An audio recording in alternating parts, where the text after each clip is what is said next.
Hello everyone, जय जवाहर जय छत्तीसगढ़।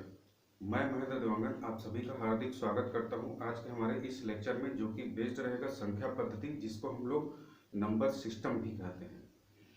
तो डियर स्टूडेंट्स, जितने भी अभ्यर्थी हैं, चाहे वह सीजी व्यापम के हो, चाहे वह सीजी पीएससी के हो, चाहे वह एसएससी के हो, रेलवे के हो, बैंकिंग के हो, तो मैथ्स हर जगह का रिक्वायरमेंट है। और व्यापम बिना मैथ्स के एग्ज़ाम नहीं होता है, कुछ एग्ज़ाम्स को छोड़कर, है ना। जैसे कि आगामी परीक्षाएं हैं, आपका पटवारी है, छात्रावास अधीक्षक है, डाटा एंट्री ऑपरेटर है, जो कि आप जानते हो कि हर 6 महीने में वो एग्ज़ाम होते ही हैं, है ना। तो इसी के परिप्रेक्ष्य में एक छोटा सा योगदान हमारी तरफ से शुरू हो रहा है और जिसको हम कंटिन्यू करेंगे। और आप कमेंट सेक्शन में डेफिनेटली बताएं कि आपको किस किस चीज़ का रिक्वायरमेंट है टॉपिक से रिलेटेड, ठीक है, किस टॉपिक से। तो ऑब्वियसली मैं पढ़ाता हूँ maths, reasoning, science and technology, current affair, okay, and economic survey और बजट, है ना। तो डिफरेंट डिफरेंट सेक्शन है और डेफिनेटली हम उसको कवर करेंगे वन बाय वन, ठीक है।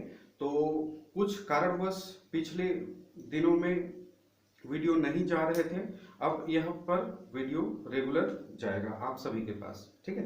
तो शुरू करते हैं हम नंबर सिस्टम से, जिसको हम लोग संख्या पद्धति कह देते हैं। और संख्या पद्धति क्या है, संख्या पद्धति सबसे पहले ये जानते हैं, है ना। तो संख्या पद्धति क्या होता है, संख्याओं के बारे में हम यहाँ पर चर्चा करते हैं। संख्याओं का जो संबंध है उसके परिप्रेक्ष्य में यहाँ पर हम डिस्कस करते हैं, उसे हम क्या कहते हैं, संख्या पद्धति। अब यहाँ पर संख्याओं के प्रकार के बारे में हम चर्चा करेंगे। तो सबसे पहले हम यहाँ पर क्या जानेंगे, अंक क्या होता है, अंक, ठीक है, अंक। तो अंक क्या होता है, 0 से लेकर 9 तक, है ना, इसको हम क्या कहते हैं, अंक कहते हैं। और इसको डिजिट भी बोल देते हैं। मैं दोनों लेके चलता हूं, इंग्लिश और हिंदी, ताकि किसी भी स्टूडेंट्स को परेशानी न हो, ठीक है। उसके बाद फिर हम संख्या के बारे में बात करेंगे, है ना। क्या किसके बारे में बात करेंगे, संख्या। और संख्या को हम क्या कह देते हैं ना, नंबर, ठीक है, नंबर। अब ध्यान दीजिए, संख्या किसे कहते हैं, अ ग्रुप ऑफ डिजिट, या फिर हम अंकों के समूह को हम क्या कहते हैं, संख्या कहते हैं। अंकों के समूह को हम संख्या कहते हैं। एक छोटा सा चीज मैं आप सभी से रिक्वेस्ट करना चाहूंगा, जितने भी लोग इस वीडियो को देख रहे हैं, तो यहाँ पर जितने भी बोर्ड में लिखे जाएंगे, आप प्लीज एक नोट बना के चलिए, ताकि आपको एग्जाम के समय में सिर्फ पलटने का जरूरत पड़े, बाकी आपके प्रैक्टिस पे डिपेंड करेगा। तो मैं आपको बता देता हूं कि मेरा जो टीचिंग लर्निंग प्रोसेस है, सबसे पहले फंडामेंटल होगा, है ना, मूलभूत जो सिद्धांत है उसके बारे में हम चर्चा करेंगे। उसके बाद हम on the basis of our fundamental question will be solve, ठीक है, क्वेश्चन को हम यहाँ पर सॉल्व करेंगे, ठीक है। और जिस टॉपिक में ज्यादा वेटेज रहेगा तो डेफिनेटली हम वहां पर ज्यादा चर्चा करेंगे, ज्यादा क्वेश्चन सॉल्व करेंगे, ठीक है, ओके। तो यहाँ पर क्या होता है, अंक किसको बोलते हैं, 0 से 9 तक को। संख्या किसे बोलते हैं, अ ग्रुप ऑफ डिजिट, जिसको हम लोग अंकों के समूह के नाम से जानेंगे, है ना। अब जैसे कि मैं यहाँ पर 10 लिख दूं, है ना, यहाँ पर 19 लिख दूं, 2 4 3 7 8, कुछ भी मैं यहाँ पर लिख दूं, तो ये क्या है, ये एक प्रकार का ग्रुप है, समूह है। तो इसे हम क्या बोलेंगे, संख्या बोलेंगे, ठीक है, ओके। अब आगे हम बढ़ते हैं, जातिमान और स्थानीय मान। तो जातिमान इसको हम लोग क्या बोल देते हैं, फेस वैल्यू, और इसको हम लोग बोल देते हैं क्या, प्लेस वैल्यू, है ना। तो मैं इसको एक साथ ही समझाने का कोशिश करूंगा, कोई बड़ा रॉकेट साइंस नहीं है, जस्ट सिंस। ओके, तो यहाँ पर जैसे कि मैं लिखता हूं एक संख्या 789432, ये एक संख्या मैंने लिख दिया। अब मैं यहाँ पर आपको बोलता हूं कि 8 का स्थानीय मान क्या होगा और 8 का जाति मान क्या होगा। तो सबसे पहले मैं जाति के बारे में चर्चा कर लेता हूं। तो देखिए, आपका जात कोई सा भी हो, वो चेंज तो नहीं होगा ना, है ना, वो चेंज नहीं होगा, वो परमानेंट रहेगा, जात परमानेंट रहेगा। आपको इस परिप्रेक्ष्य में समझना है, ठीक है। तो 8 का जाति मान 8 ही होगा, 7 का जाति मान 7 ही होगा।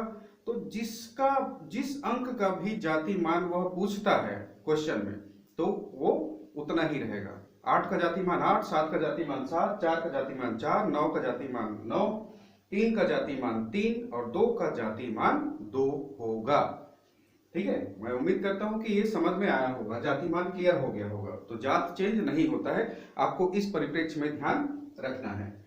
अब हम यहाँ पर स्थानीय मान के बारे में बात करें, तो यदि मैं 8 का ही स्थानीय मान लूं, है ना, तो सबसे पहले हम समझते हैं 2 है वो कौन से स्थान पर है, इकाई के स्थान पर है, ठीक है, इकाई के स्थान पर है। और ये दहाई के स्थान पर है, सैकड़ा, हजार,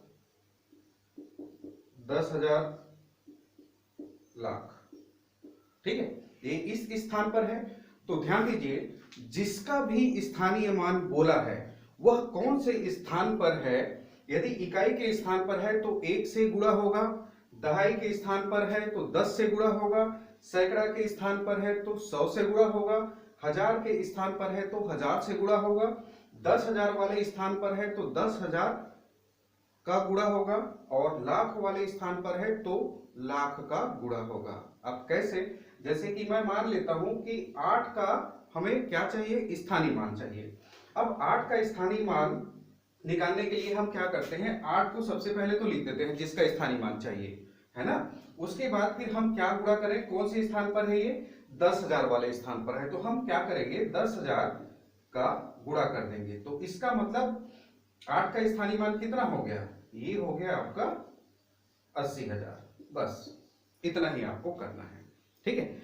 अब रही बात ये कि क्वेश्चन कैसे आते हैं सर इसके परिप्रेक्ष्य में, तो ध्यान दीजिए, क्वेश्चन आपका बनेगा यहां से, ऐसे ही क्वेश्चन आते हैं, 8 का स्थानीय मान और 8 का जाति मान में कितना अंतर है। अब यहां पर ध्यान दीजिए, यदि आपको स्थानीय मान नहीं पता होगा और जाति मान नहीं पता होगा तो नहीं बनेगा, है ना। वो कैसे भी क्वेश्चन पूछ सकता है, 8 का स्थानीय मान क्या है और 2 का जाति मान क्या है, वो भी क्वेश्चन पूछा जा सकता है। तो आप कैपेबल होंगे इस क्वेश्चन को बनाने के लिए, ठीक है। तो जैसे जैसे रिक्वायरमेंट होगा, है ना, ये कोई बड़ा रॉकेट साइंस नहीं है, तो इसलिए यहाँ पर हम पूरा का पूरा डिस्कस नहीं कर रहे हैं, है ना, क्वेश्चन को सॉल्व करने का कोशिश। चलो एक क्वेश्चन ले लेते हैं, जैसे कि मैं यहाँ पर बोलूंगा 3 का स्थानीय मान, 3 का स्थानीय मान, ये क्वेश्चन ही है ना, ये क्वेश्चन है, 3 का स्थानीय मान और 2 का जाति मान में कितना अंतर है, ये क्वेश्चन आ गया। अब आपको ऑप्शन मिलेंगे, है ना, तो मैं यहां पर डायरेक्ट बना देता हूं। 3 का स्थानीय मान कौन से स्थान पर है, 30 है, तो मैं 30 लिखा यहां पर। और 2 का जाति मान बोला है, तो 2 का जाति मान कितना होगा, 2 ही होगा। तो यहां पर आंसर कितना आ रहा है, 28 आ रहा है। तो ये आपका आंसर होगा, ठीक है, आपको ऑप्शन में मिलेगा, है ना, 28, 23, 25 जो भी हो, है ना। आपको बेसिकली यदि फंडामेंटल आपका क्लियर है तो आपको किसी प्रकार का दिक्कत नहीं होगा। यदि फंडामेंटल में प्रॉब्लम है तो फिर क्वेश्चन में भी दिक्कत होगा, ठीक है। तो ये जो मेरा पूरा का पूरा लेक्चर रहेगा वो बेस्ड रहेगा आपका बेसिक फंडामेंटल रिक्वायरमेंट के आधार पर, और हम शॉर्टकट ट्रिक लेकर भी चलेंगे। तो हम यहाँ पर 2 तरीके से क्वेश्चन को सॉल्व करने का कोशिश करेंगे जैसे ही हम आगे बढ़ते हैं। तो अब ये हमारा नंबर सिस्टम से ही हम शुरू क्यों कर रहे हैं? तो बेसिकली हम मानते हैं कि जितने भी क्वेश्चन आपके आते हैं कि नंबर सिस्टम के आधार पर आते हैं। कारण क्योंकि बिना कोई नंबर के आपका मैथ्स होगा ही नहीं, correct. So number system basic है, इसलिए मैं नंबर सिस्टम को स्टार्ट कर रहा हूं। नंबर सिस्टम के बाद हम आगे चलेंगे, औसत पे चलेंगे, परसेंटेज पे चलेंगे, है ना। उसके बाद फिर समय, चाल, दूरी, उसके बारे में हम बात करेंगे, ठीक है। आयु से संबंधित प्रश्न बनाएंगे, बहुत सारे जितने भी टॉपिक हैं जो कि हाईली वेटेज है ना। तो उसके लिए हम डेफिनेटली वीडियो बनाएंगे, ओके। और बताइएगा कमेंट सेक्शन में कि वीडियो कैसा लगा, वीडियो लेक्चर कैसा लगा एंड ऑल, ठीक है, ओके। आगे हम बढ़ते हैं, संख्याओं के प्रकार के बारे में हम चर्चा करते हैं। मेरे ख्याल से इसमें किसी प्रकार का प्रॉब्लम नहीं होगा। यदि किसी प्रकार का प्रॉब्लम आपको लगता है कि समझ में नहीं आया है तो प्लीज आप उसे शेयर जरूर कीजिए, है ना। कमेंट सेक्शन में डेफिनेटली बताएं, ओके। और हाँ, one more thing is important here. यदि आपको किसी भी प्रकार से पर्सनली सहायता चाहिए तो मैं एक नंबर दे देता हूं, आप उस नंबर पर कॉल करके डेफिनेटली पूछ सकते हैं। 7389165409 ये मेरा नंबर है ना। आप इसमें किसी प्रकार का सहायता चाहिए कॉल कर सकते हैं, व्हाट्सएप कर सकते हैं और ठीक है, ओके। मेरा लाइव सेशन भी चलता है तो डेफिनेटली मैं आप सभी का हेल्प डेफिनेटली करूंगा, ठीक है। और आगे हम बढ़ते हैं जो कि संख्याओं के प्रकार के बारे में रहेगा। संख्याओं के प्रकार, कौन कौन सी संख्याएं होती हैं, है ना। मैं लिख देता हूं इसे इंग्लिश में भी, टाइप्स ऑफ नंबर्स, ठीक है, ओके। तो टाइप्स ऑफ नंबर में सबसे पहले मैं प्राकृतिक संख्या के बारे में बात करूंगा। प्राकृतिक संख्याएं जिसे हम बोल देते हैं नेचुरल नंबर्स, ठीक है, नेचुरल नंबर्स। अब ये नेचुरल नंबर्स क्या होते हैं? तो by which we can count is called natural number. जिसके द्वारा हम गणना कर सकते हैं उसे हम क्या कहते हैं? प्राकृतिक संख्या, है ना। मैं लिख देता हूं यहां पर, आप भी साथ साथ लिखते चलिए और नोट्स ऐसे बनाइए कि आपका जो नोट्स है वो कई पीढ़ी तक काम आए, है ना। तब मतलब है उस नोट्स का। और ऐसा नहीं कि आज एक पेपर में बनाया उसको कहीं अलमीरा में छुपा दिए, फिर कोई मतलब नहीं है, ठीक है। सजाने के लिए हमारा नोट्स नहीं है ना। कलेक्टर दो प्रकार से होते हैं, एक रियल कलेक्टर जो कि एक्शन वाला होता है और एक नोट्स कलेक्टर। तो नोट्स कलेक्टर मत बनिए, ठीक है, ओके। तो यहां पर लिख देता हूं मैं, जिसके द्वारा गणना की जा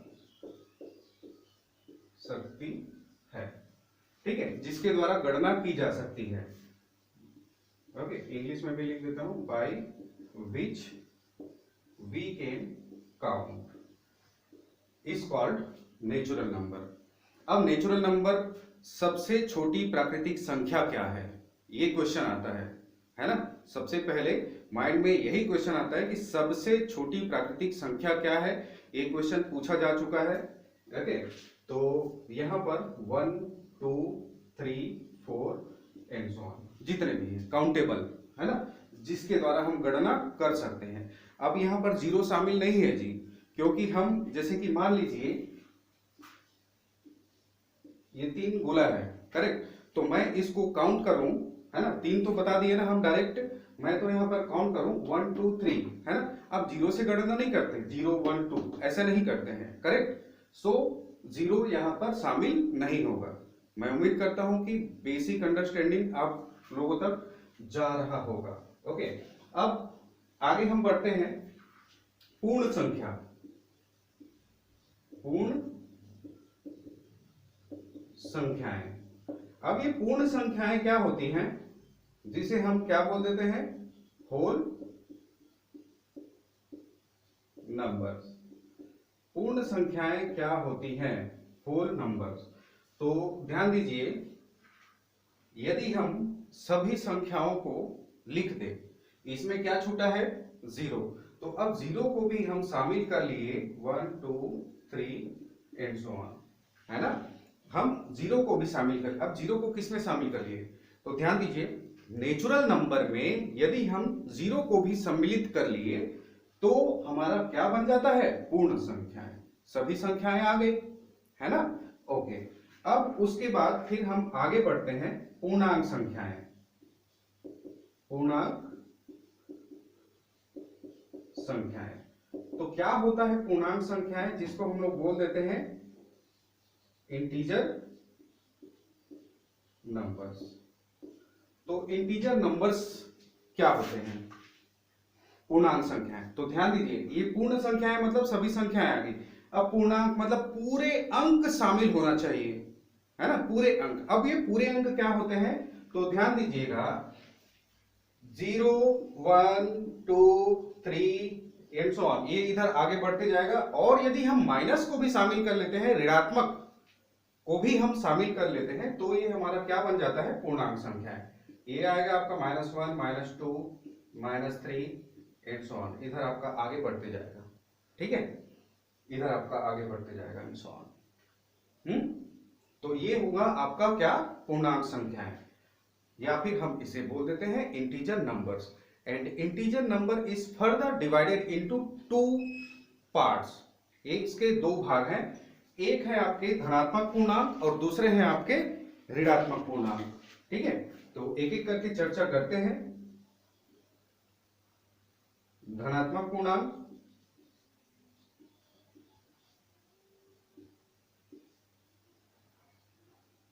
और ऋणात्मक पूर्णांक, positive integer and negative integer, positive integer and negative integer, ठीक है। तो इसे हम डिनोट करते हैं i प्लस से, और इसे हम डिनोट करते हैं i निगेटिव से, माइनस से, है ना। अब यहाँ पर धन और ऋण, इतना भी शुद्ध हिंदी तो बोलने का रिक्वायरमेंट नहीं है शायद आप लोगों को, है ना।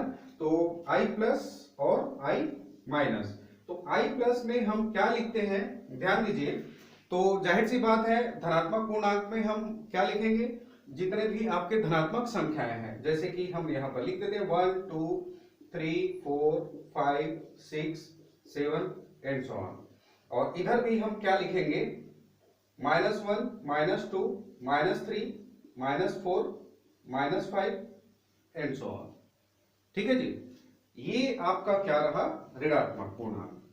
अब एक छोटा सा क्वेश्चन यहां पर राइज होना चाहिए डेफिनेटली, कि धनात्मक पूर्णांक और ऋणात्मक पूर्णांक में हमने धनात्मक और ऋणात्मक को तो शो कर दिया, लेकिन यहां पर जीरो जो है मैं अभी तक नहीं लिखा हूं, तो जीरो मैं किस में लिखूं, धनात्मक पूर्णांक में लिखूं कि ऋणात्मक पूर्णांक में लिखूं, या फिर दोनों में ना लिखूं।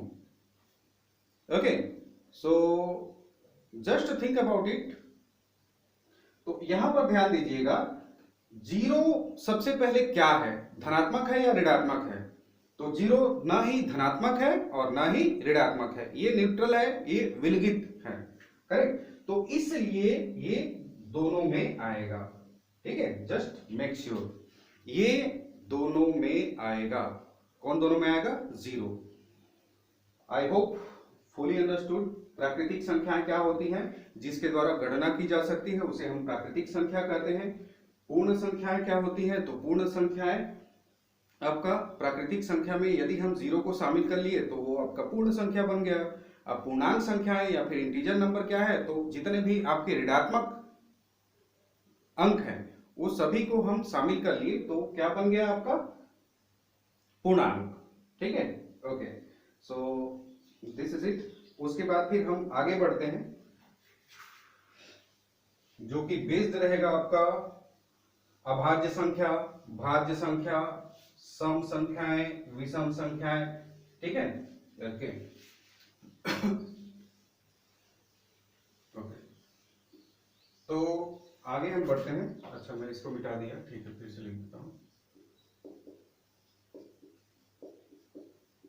संख्याओं के प्रकार, है ना। अब संख्याओं के प्रकार, टाइप्स ऑफ नंबर्स, ठीक है। अब यहां पर हम क्या बात करेंगे, सम संख्याएं, ठीक है, सम संख्याएं।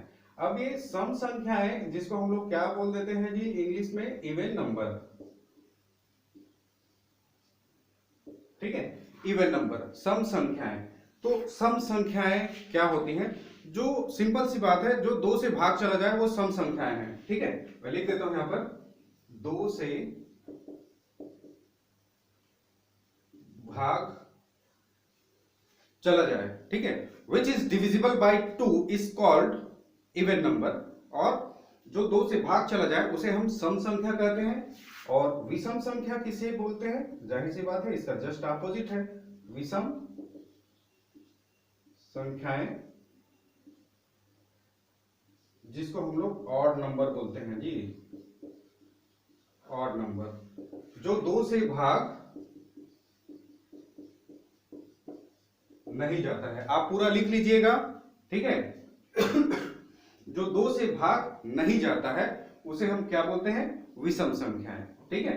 अब भाई सिंपल सी बात है, 4 है, 6 है, 2 है ना, ये सभी के सभी क्या है, आपके सम संख्याएं हैं। और विषम संख्याएं 1 है, 3 है, 5 है, 7 है, 9 है, ये सभी के सभी आपके विषम संख्याएं हैं, ठीक है। इसके बारे में हम ज्यादा चर्चा नहीं करेंगे क्योंकि आप सभी इसको बहुत अच्छे से जानते हैं। उसके बाद फिर हमारा आता है अभाज्य संख्याएं।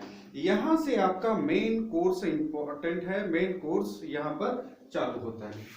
तो देखेंगे अभाज्य संख्याएं, ठीक है। अभाज्य संख्याएं जिसको हम लोग क्या बोल देते हैं जी, prime number, okay. So prime number क्या होता है, एक बार व्यापम में क्वेश्चन आ गया था कि प्राइम संख्या इनमें से कौन सा है, या फिर प्राइम संख्याओं का योग, ऐसा कुछ क्वेश्चन आया था। I could not recognise perfectly, but यहां से क्वेश्चन आया था, तो इसलिए मैं क्या है, हिंदी और इंग्लिश दोनों को लेके चल रहा हूं।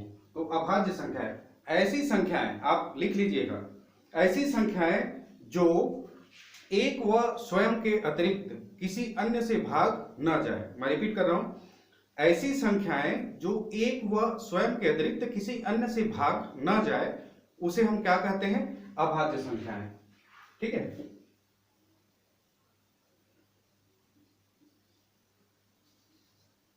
मैं यहां पर लिख देता हूं, जिसके केवल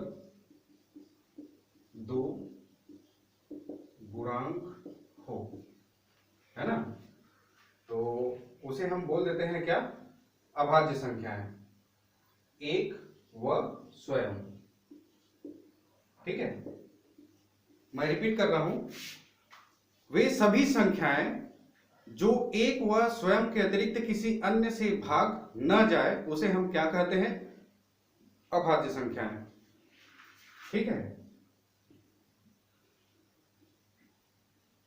और भाज्य संख्याएं, दोनों को साथ में लेकर चलेंगे ताकि चीजें बहुत अच्छे से क्लियर हो। इसको हम लोग इंग्लिश में बोल देते हैं कंपोजिट नंबर, ठीक है, कंपोजिट नंबर।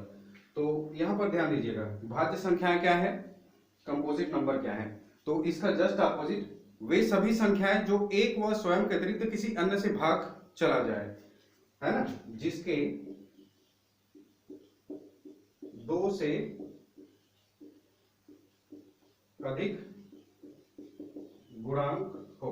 अब ये बहुत ही ज्यादा शुद्ध हिंदी हो गया, यदि नहीं समझ में आ रहा है इतना शुद्ध हिंदी तो थोड़ी देर में आप और समझ जाएंगे पूरा का पूरा। Which have more than 2 factors is called composite number, which have only 2 factors one and itself is called prime number, ठीक है, ओके। तो आगे हम बढ़ते हैं, यहां पर मैं लिखता हूं 1 2 3 4 5 6 7 8 9 10 11। मैं 11 तक लिखा हूं, संख्याएं और भी हैं लेकिन मैं यहां पर 11 तक लिखा हूं। अब यहां पर ध्यान दीजिएगा, इसमें मैं पूछता हूं कि अभाज्य संख्याएं कौन सी है। ठीक है, अब यहां से रिलेटेड क्वेश्चन भी कैसे आता है उसको भी डेफिनेटली हम यहां पर चर्चा करेंगे। तो अभाज्य संख्याएं एक नहीं हो सकता क्योंकि इसके दो फैक्टर नहीं बन रहे हैं। ठीक है, दो फैक्टर कैसे, एक व स्वयं, तो एक तो ये खुद है और स्वयं भी खुद है, करेक्ट, मतलब एक ही आ रहा है दोनों भी परिस्थिति में। तो इसलिए यहां पर दो फैक्टर नहीं होने के कारण एक शामिल नहीं होगा। मेक इट क्लियर, अभाज्य संख्या एक नहीं होगा। ठीक है, उसके बाद फिर हम आगे बढ़ते हैं दो, तो दो एक से भी जा रहा है और दो से जा रहा है, इसके सिवा किसी और से नहीं जा रहा है, तो इसलिए यह एक अभाज्य संख्या होगा। ठीक है, और ध्यान दीजिए दो एक अकेली ऐसी सम संख्या है जो कि अभाज्य है। उसके बाद आपको जितने भी आगे बढ़ेंगे आपको अभाज्य संख्या सम नहीं मिलेगा, है ना। तो दो एक अकेली ऐसी सम संख्या है जो कि अभाज्य है। ठीक है, आगे हम बढ़ते हैं, तीन क्या अभाज्य संख्या है, तो यस डेफिनेटली तीन एक अभाज्य संख्या है। चार के बारे में बात करें, चार एक अभाज्य संख्या है तो जी नहीं, इसके दो से ज्यादा फैक्टर हैं। और यहां पर क्या है, परिभाषा में सिर्फ और सिर्फ इतना ही लिखा है कि एक व स्वयं के अतिरिक्त किसी अन्य से भाग न जाए, है ना। तो उसके बाद फिर पांच के बारे में हम बात करें तो पांच एक अभाज्य संख्या है, सात एक अभाज्य संख्या है। उसके बाद नौ है क्या, तो नौ नहीं है क्योंकि इसके तीन फैक्टर हैं, एक तीन और नौ, है ना। ओके, आगे हम बढ़ते हैं, 10 ये भी नहीं है, 11 ये है आपका, 1 और 11 से जा रहा है। ओके, तो मैं उम्मीद करता हूं कि आपको ये अभाज्य संख्या समझ में आ गया होगा। एक बार फिर से मैं रिपीट कर देता हूं, वे सभी संख्याएं जो एक व स्वयं के अतिरिक्त किसी अन्य से भाग ना जाए वे क्या कहलाते हैं, अभाज्य संख्याएं, है ना। एक क्यों नहीं होगा, एक इसलिए नहीं होगा क्योंकि ये परिभाषित नहीं है, it can not be defined, okay, which have only two factors. If which have more than two factors then it will be automatically we can say ये आपका कंपोजिट नंबर है। ठीक है, ओके, अब जैसे कि हम बात करें यहां पर सबसे छोटी भाज्य संख्याएं कौन सी है, एक तो चीज क्लियर कर लीजिए, जो भाज्य संख्या है वो अभाज्य नहीं होगा और जो अभाज्य है वो भाज्य नहीं होगा। ठीक है, जो कंपोजिट नंबर है वो आपका प्राइम नंबर नहीं हो सकता और जो प्राइम नंबर है वो आपका कंपोजिट नंबर नहीं हो सकता। तो इसलिए सबसे ज्यादा गलती कहां पर होता है कि दो को आप यहां पर भाज्य संख्या ले लेते हैं, है ना। मोस्टली स्टूडेंट, मैं यहां पर टारगेट करके एक बंदे को नहीं बोल रहा हूं, मोस्टली स्टूडेंट ऐसा गलती करते हैं। ठीक है, तो मेरे को आगाह करना मेरा काम है और आप इसको मेरे ख्याल से लाइफ टाइम के लिए इसको अच्छे से समझ के चलिए। तो जिसके दो से अधिक गुणांक हो, अब यहां पर 4 है तो 4, उसके बाद फिर 6 8 9 10 12 एंड सो ऑन। अब मेरे ख्याल से चीजें क्लियर हो चुकी होंगी आप लोगों को। यदि अब आपका अभाज्य संख्या क्लियर है तो आपका भाज्य संख्या भी क्लियर हो चुका होगा। ठीक है, ओके, अब यहां से क्वेश्चन कैसे आते हैं, तो मैं डायरेक्ट अब आपको क्वेश्चन देता हूं। यहां पर बोलेगा, ये क्वेश्चन है, आप लोग इसको सेल्फ बनाइएगा, 20 तक के सभी अभाज्य संख्याओं का योगफल ज्ञात कीजिए। यह हमारा क्वेश्चन है। ठीक है, अब इसी में आप एक अभाज्य है और उसके बाद फिर आप भाज्य वाला भी बनाएंगे। ठीक है, ये मेरा क्वेश्चन है और कमेंट सेक्शन में डेफिनेटली बताएंगे आप कि आंसर कितना आ रहा है। यदि आपको समझ में नहीं आ रहा है कि अभाज्य संख्या क्या है तो आप यहां पर बता नहीं सकते। ठीक है, ये क्वेश्चन सॉल्व नहीं कर सकते और मेरे ख्याल से कि यहां पर चीजें क्लियर हो चुकी होंगी कि 20 तक के सभी अभाज्य संख्याओं का योगफल क्या है। अब आपको अभाज्य संख्या नहीं पता है तो कैसे सॉल्व करेंगे, है ना, it can not be solve, और मेरे ख्याल से आप आराम से बता सकते हैं। उसके बाद फिर भाज्य संख्याएं क्या है, तो भाज्य संख्याएं वही 20 तक के सभी भाज्य संख्याओं का योगफल याद करना है, तो आप उसको आराम से कर सकते हैं, there will be no any type of issue. Okay, उसके बाद फिर हम लास्ट टॉपिक के बारे में चर्चा करेंगे आज का, जो कि बेस्ड रहेगा आपका परिमेय संख्या और अपरिमेय संख्या। ठीक है, मैं उम्मीद करता हूं कि ये चीजें क्लियर हो चुकी होंगी आपकी। ओके, हमने क्या देखा, सम संख्याएं, विषम संख्याएं। सम संख्याएं वे होती हैं जो 2 से भाग चला जाए, विषम संख्या वे होती है जो 2 से भाग नहीं जाता है। अभाज्य संख्या क्या होती है, विच हैव ओनली 2 फैक्टर्स, जिसके 2 गुणांक हैं, एक व स्वयं, है ना, उसके अतिरिक्त कोई और गुणांक नहीं है। इसका जस्ट अपोजिट है आपका भाज्य संख्या है, जो एक व स्वयं के अतिरिक्त किसी अन्य से भाग चला जाए, वे सभी के सभी हमारे क्या कहलाते हैं, भाज्य संख्या है। So this is it. उसके बाद फिर हमारा लास्ट टॉपिक है जो कि बेस्ड रहेगा आपका परिमेय संख्या, जिसको हम लोग बोल देते हैं रेशनल नंबर, और उसको हम लोग इरेशनल नंबर के नाम से भी जानते हैं। ठीक है, ओके। सो इस वीडियो को मैं क्लास प्लस लाइव में डाल दूंगा, क्लास प्लस लाइव नहीं, क्लास प्लस के रिकॉर्डेड वीडियो में मैं डेफिनेटली इसको डाल दूंगा। ठीक है, ओके। आगे हम बढ़ते हैं परिमेय संख्या। परिमेय संख्याएं, अब क्या होती है परिमेय संख्याएं, जिसको हम लोग बोल देते हैं rational number, rational numbers.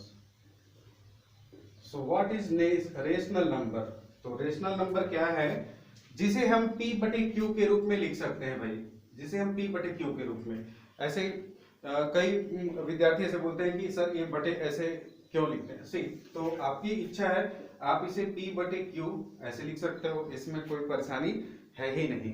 Okay, P बटे Q के रूप में लिख सकते हैं, जहां Q is not equal to 0। ठीक है जी, ओके, दिस इज इट। उसके बाद फिर अपरिमेय संख्या, अपरिमेय संख्याएं जिसे हम इरेशनल नंबर के नाम से जानते हैं, irrational number. So what is irrational number, जिसे हम P बटे Q के रूप में नहीं लिख सकते, नहीं लिख सकते, जहां, इट इज इंपॉर्टेंट, जहां Q is not equal to 0। अब नहीं लिख सकते तो फिर Q का सवाल ही क्यों हो रहा है, करेक्ट। तो बस 2 मिनट के अंतराल में हम समझते हैं। सबसे पहले हम परिमेय संख्या को हिट करते हैं, देखते हैं, जिसे P बटे Q के रूप में लिखा जा सकता है जहां Q is not equal to 0, है ना। अब यहां पर ध्यान दीजिए, मैं यहां पर 4 चीजें लिखता हूं, 0/0, 0/1, 1/1 and 1/0. So what is it mean, why it is important? If you don't understand what is written here, we can't go further. Okay, हम यहां पर ध्यान देंगे, 0/0 है, ये आपका क्या आंसर आएगा इसका, 0/0। ये ध्यान दीजिएगा, ये अपरिभाषित है, अपरिभाषित। ठीक है, उसके बाद फिर 0/1, ये आपका 0 आएगा, इसका आंसर आपका 1 आएगा, इसका आंसर आपका इनफाइनाइट आएगा। तो यहां पर ध्यान दीजिए कि इनफाइनाइट आ रहा है, इन द सेंस Q का वैल्यू को इनफाइनाइट नहीं करना है, बस यही समझना है। P बटे Q जहां Q is not equal to 0, it means Q का वैल्यू इनफाइनाइट नहीं होना चाहिए। ठीक है, ओके। तो कहने का मतलब है कि अंश में जो न्यूमरेटर है उसमें 0 आ सकता है, लेकिन डिनोमिनेटर में 0 नहीं आना चाहिए। क्यों नहीं आना चाहिए, यदि डिनोमिनेटर में 0 आ रहा है तो वो आपका इनफाइनाइट हो जाएगा, है ना। Okay, so this is it. अब जैसे कि मैं यहां पर लिखूंगा 2/3, 4/5, तो ये सभी के सभी तो बहुत आसानी से आप बता सकते हैं कि भाई ये परिमेय संख्या है या फिर रेशनल नंबर है, करेक्ट। ओके, अब उसके बाद फिर यदि मैं मान लीजिए √4 लिखूंगा, है ना, और √1 लिखूंगा, √9 लिखूं, तो ये सभी के सभी भी आपके परिमेय संख्या है, क्योंकि √4 को आप रूट को ओपन करोगे तो 2 आएगा। अब 2 आ गया, इन द सेंस आप 2 डिवाइडेड बाई 1 लिख सकते हैं ना, इसमें तो कोई प्रॉब्लम नहीं है, करेक्ट। तो ये भी आपका परिमेय संख्या होगा। √1 मल्टीप्लाइड बाई 1 इट बिकम्स 1 ही आएगा। ये आपका √9 है, इसको आप रूट को ओपन करेंगे तो ये 3 आएगा। So this are all rational number. I hope idea is clear somehow, है ना। उसके बाद फिर हम यदि अपरिमेय संख्या के बारे में बात करें, सबसे पहले तो इसी को भाई जिसे P/Q के रूप में नहीं लिख सकते उसे हम क्या बोलते हैं, अपरिमेय संख्या। अब लेकिन अपरिमेय संख्या Q is not equal to 0 क्यों लिखा गया है, जब लिख ही नहीं सकते तो, है ना। अब देखिए, सबसे पहले बात, परिमेय संख्या होने के लिए पूर्णांक का रिक्वायरमेंट है। पूर्णांक होना चाहिए, चाहे वह धनात्मक हो चाहे वह ऋणात्मक हो, पूर्णांक होना चाहिए। और कंडीशन यहां पर क्या है, परिमेय संख्या में Q is not equal to 0, बस P 0 आएगा वो चलेगा, ठीक है। ओके, तो यहां पर जैसे कि मैं √3 लिख दूं, है ना, तो क्या ये परिमेय संख्या है? जी नहीं, क्योंकि ये पूर्णांक नहीं है। अब इसका जो वैल्यू है वो आपका डेसिमल में आ रहा है, दशमलव में आ रहा है, सो ये आपका परिमेय संख्या नहीं है। ओके, √3, √5, ओके, एक और है आपका आयोटा। आयोटा का वैल्यू जो होता है वो आपका √(-1) होता है, सो जस्ट क्रैम इट, √(-1) होता है। अब हम यहाँ पर आयोटा स्क्वायर करें तो क्या होगा, -1 होगा। आयोटा क्यूब करें तो क्या होगा, माइनस आयोटा होगा। माइनस आयोटा क्यों होगा, अब देखिए, आयोटा स्क्वायर इंटू आयोटा करेंगे, करेक्ट, तो यहां पर iota square is equal to -1, तो it becomes minus iota.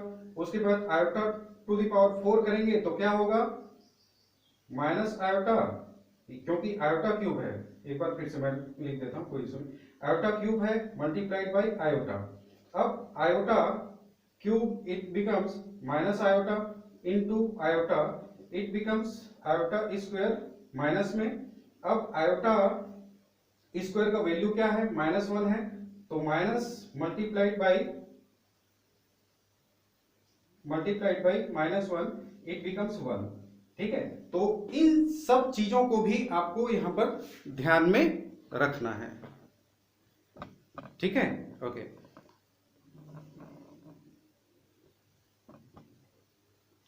Okay, I hope idea is clear somehow. उसके बाद फिर सबसे जो इंपॉर्टेंट टॉपिक है 22/7 में करूं और पाई, है ना, सबसे इंपॉर्टेंट टर्म है, मैं बोलूंगा टॉपिक नहीं, टर्म, है ना। तो ये 22/7 मैंने यहां पर लिखा और पाई लिखा, तो इनमें से कौन सा परिमेय है और कौन सा अपरिमेय है, इसको आपको बताना है। तो यहां पर ध्यान दीजिएगा, जो पाई है वो आपका अपरिमेय है, और जो 22/7 है 22/7 it is your rational number, परिमेय संख्या, ठीक है। अब क्यों, क्योंकि ध्यान दीजिएगा, हालांकि पाई का वैल्यू 22/7 है, लेकिन जब वह पूछता है क्वेश्चन की परिमेय संख्या और अपरिमेय संख्या क्या है, कौन सा है, तो ध्यान दीजिएगा 22/7 इसको हम P/Q के फॉर्म में ही देखेंगे, है ना, और इसे हम किस फॉर्म में देखेंगे, इसे हम अपरिमेय संख्या ही बोलेंगे, कारण ये आपका काल्पनिक मान है, ठीक है।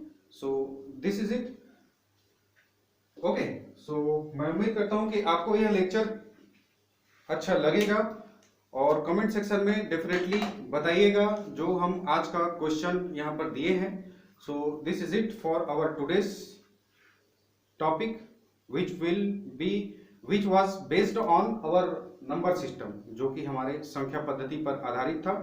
कल हम बात करेंगे विभाज्यता की जांच, और वहां से किस प्रकार के क्वेश्चन आपको देखने को मिलेंगे, यहाँ पर परिमेय और अपरिमेय संख्या में कौन सा परिमेय संख्या कौन सा अपरिमेय संख्या आपको छांटने के लिए बोल देगा। एक छोटा सा क्वेश्चन आ सकता है on the basis of this topic. Okay, और कल हम देखेंगे विभाज्यता की जांच 2 से लेकर पूरा 11 तक, जो कि हमारे एग्जाम में काफी आते हैं, चाहे वह आपका रेलवे लो, व्यापम लो और पीएससी लो, जो भी एग्जाम है। Fine, so thank you very much for our today's discussion. I hope you enjoyed my lecture. Thank you.